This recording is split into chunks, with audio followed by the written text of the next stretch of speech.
Bispo Luciano Neves revela quanto era o seu salário na Igreja Mundial. Além do excelente salário, o líder religioso tinha uma casa e regalias que o cargo lhe proporcionava na denominação. Na última segunda-feira, dia 7, o Fuxico Gospel entrevistou com exclusividade o Bispo Luciano Neves, atualmente líder da Igreja Unida Deus Proverá. Neves, que saiu recentemente da Igreja Mundial do Poder de Deus, tem sido o calcanhar de Aquiles do apóstolo Valdemiro Santiago, que tem perdido uma série de membros e obreiros para o ex-liderado. E aí, pessoal, durante a entrevista você vai ver que o bispo revelou o quanto ele recebia de salário na Igreja Mundial. Neves aproveitou e contou também que tinha um salário de 15 mil reais, mais um bônus do mesmo valor, totalizando 30 mil reais por mês, além de uma casa e outras regalias que o cargo lhe proporcionava na denominação. O religioso disse também que continua respeitando o apóstolo Valdemiro Santiago, apesar das divergências que culminaram com a sua saída da Mundial. Assista o vídeo agora onde o bispo faz essa e outras revelações. Eu tive a alegria de entrevistar o bispo Luciano Neves, ele é bispo da Igreja Unida Deus Proverá, e ele saiu recentemente da Igreja Mundial do Poder de Deus, especificamente no início do ano, né? Então, 7 meses desde que ele fundou essa igreja, desde que ele fundou esse ministério, e ele já é um dos caras que está dando muita dor de cabeça ao apóstolo Valdemiro Santiago da Igreja Mundial do Poder de Deus. E essa entrevista que a gente teve com ele foi exatamente para dirimir todas as dúvidas a respeito da saída dele da Igreja Mundial do Poder de Deus e o que o motivou, naturalmente, a montar seu próprio ministério. A gente fez diversas perguntas, uma entrevista que durou quase 1 hora, e eu queria, inclusive, no final desse vídeo, vou voltar aqui para fazer algumas ponderações e te mostrar um link onde você vai poder assistir a entrevista na íntegra. Mas a gente separou pelo menos 5 perguntas que foram feitas, é muito rápido, eu queria só que você ficasse atento a isso. 5 perguntas que eu fiz e as respostas que ele deu a essas 5 perguntas, essas respostas foram bem esclarecedoras. Se você tem qualquer dúvida sobre por que ele saiu da igreja, o que levou a montar sua própria igreja, quanto que ele recebia de salário na Igreja Mundial do Poder de Deus, quem é o bispo, de onde ele vem, se ele passou mesmo pela Igreja da Graça, do R.R. Soares, pela Igreja Universal, todas essas perguntas, inclusive eu perguntei para ele se ele fez vasectomia. Sim, perguntei até isso, porque é uma prática, né, praticamente comum da Igreja Universal do Reino de Deus, os pastores fazem vasectomia. Então, eu separei 5 das perguntas que foram feitas e eu queria que você ficasse atento a essas respostas. Eu volto no final para trazer uma informação relevante que não está nessas respostas que a gente colocou aqui, tá? Vamos assistir? E me aguarda, eu volto no final. Mas claro, já te peço, deixa teu joinha, isso ajuda demais o nosso canal. Vamos lá, eu volto já já.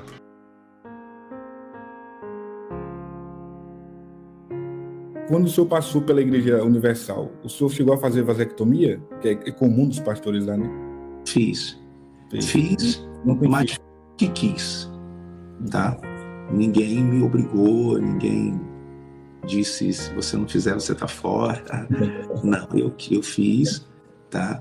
E não me arrependo, não é porque eu não gosto de criança, mas eu fiz baseado na minha maneira de enxergar a obra de Deus. Israel, eu sou uma pessoa que, se você disser para mim, Luciano, essa é a sua responsabilidade, eu vou me atirar com todas as minhas forças para aquilo que você me deu, para que eu possa conseguir dar a você o resultado que você gostaria que tivesse. E consoante a obra de Deus, eu sempre fui muito aplicado, sempre gostei muito de me lançar. E eu entendi, muito novo, que se eu tivesse filhos, eu ia ficar um pouco dividido, sabe? Então, por uma questão de opção, eu achei que não seria bom que eu tivesse filhos biológicos, mas filhos na fé. Mas amo criança e respeito os pastores que têm seus filhos, e é uma bênção. Ter criança, ter filhos é bênção. Em algum momento o senhor se arrependeu de não ter... Não. Graças a Deus não me arrependi. Minha esposa também tem a mesma opinião que a minha, então a gente vive bem com isso.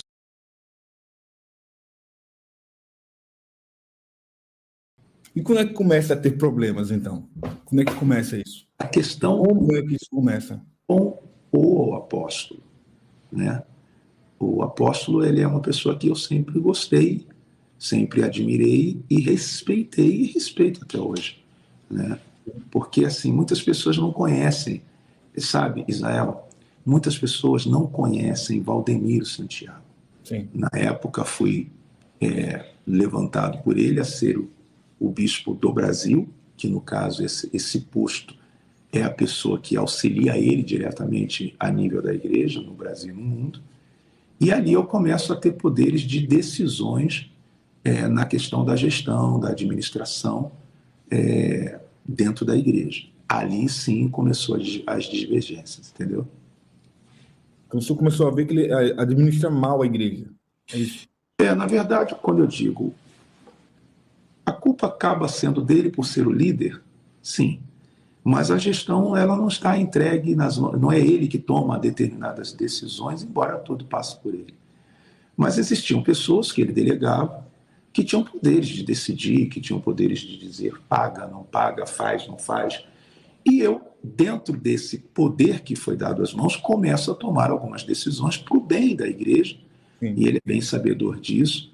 E na época a igreja ela começa a tomar um rumo muito bom, porque o que eu queria era resgatar, sabe, nome da igreja, a credibilidade, dado a muitos problemas de falta de pagamentos e tudo mais.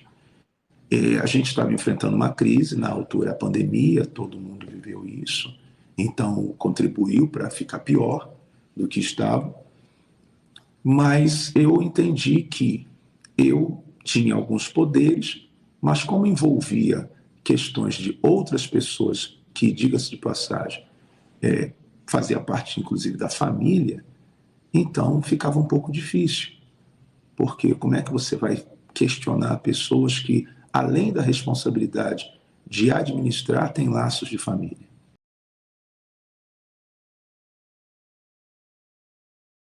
Você poderia dar exemplos, por exemplo, de qual era o tamanho do problema que o senhor enfrentava lá, exemplo de desmandos, por exemplo, da própria família do apóstolo?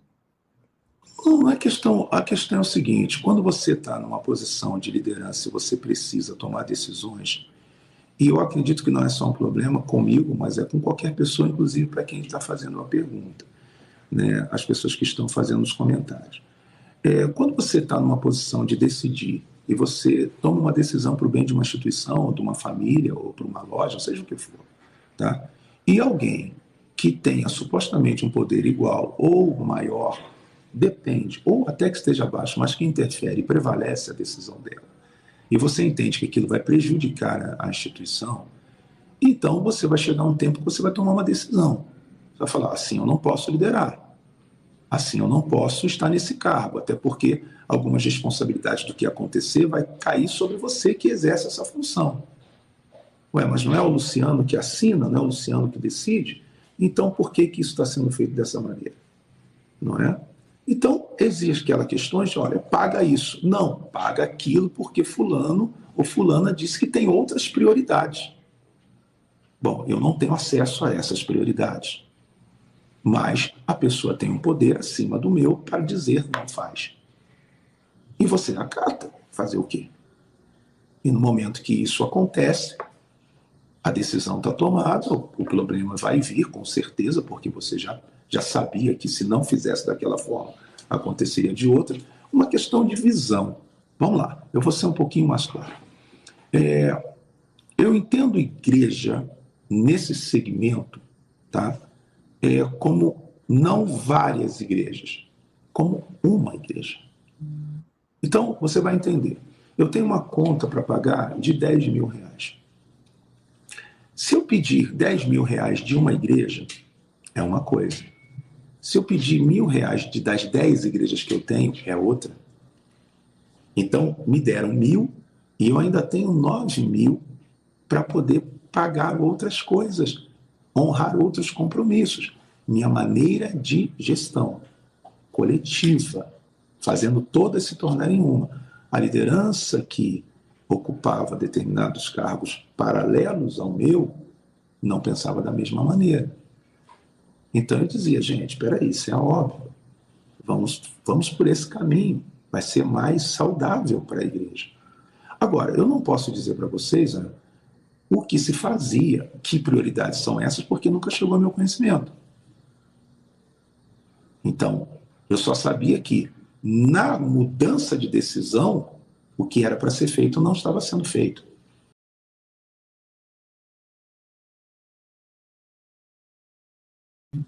Quando ele gravou um vídeo lá atrás dizendo que se sentiu traído, perdeu um filho, que o senhor traiu ele, essa carapuça ele serviu? O senhor tomou isso como de fato uma traição contra ele? Não, não foi. Eu acho que traição é o que você faz pelas costas. É o que você faz por trás de alguém. É o que você faz por trás de uma pessoa. Eu acho que isso é traição, tá? Isso para mim é traição. E no momento em que eu fui verdadeiro em todos os aspectos, a minha saída não foi um sumiço. Ó, cadê o Luciano? Sumiu, saiu do ministério. Ninguém consegue falar com ele, pegou, não está mais no estado que estava, sumiu e só descobriram que ele abriu uma igreja no outro dia. Não foi assim.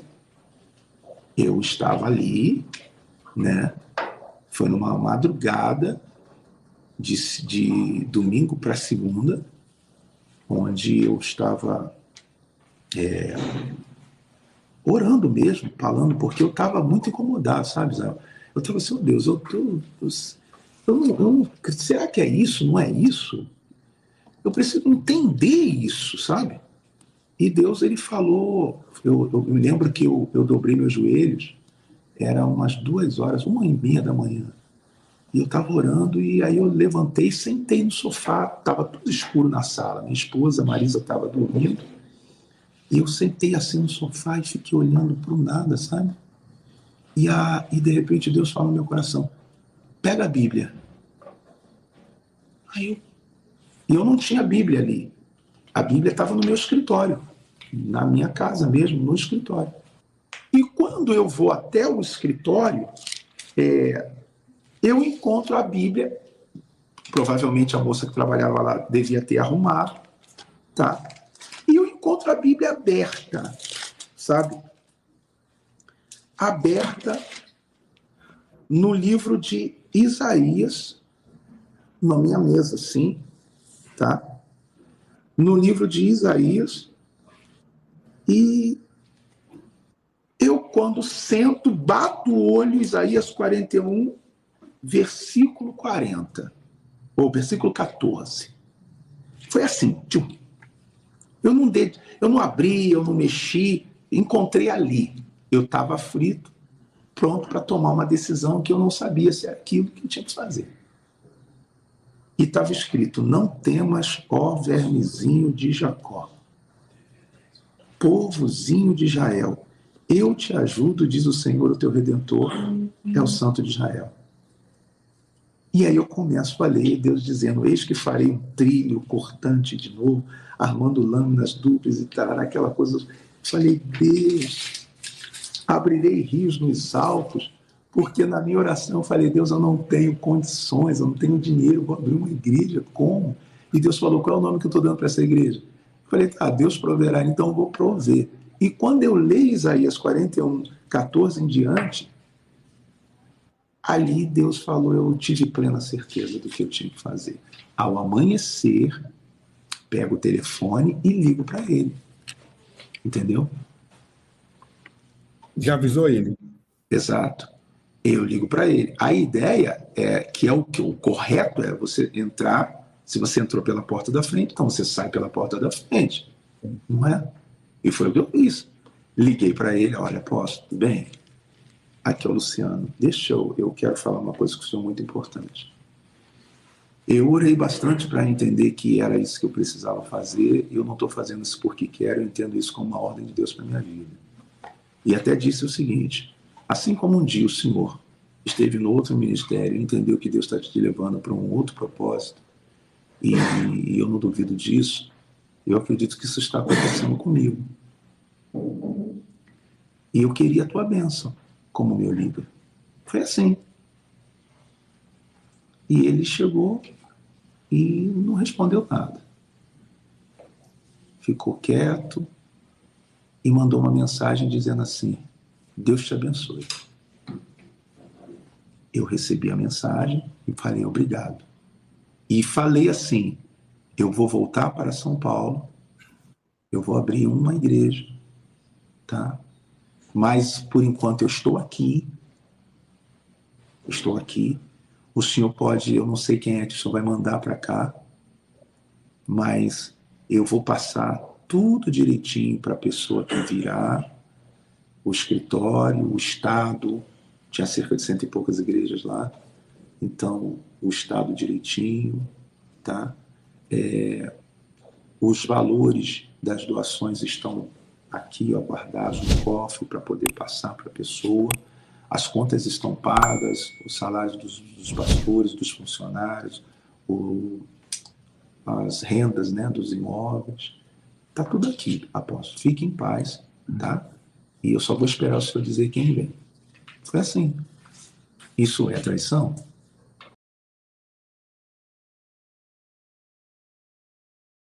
Até porque, sabe, Zé, eu vou te falar uma coisa.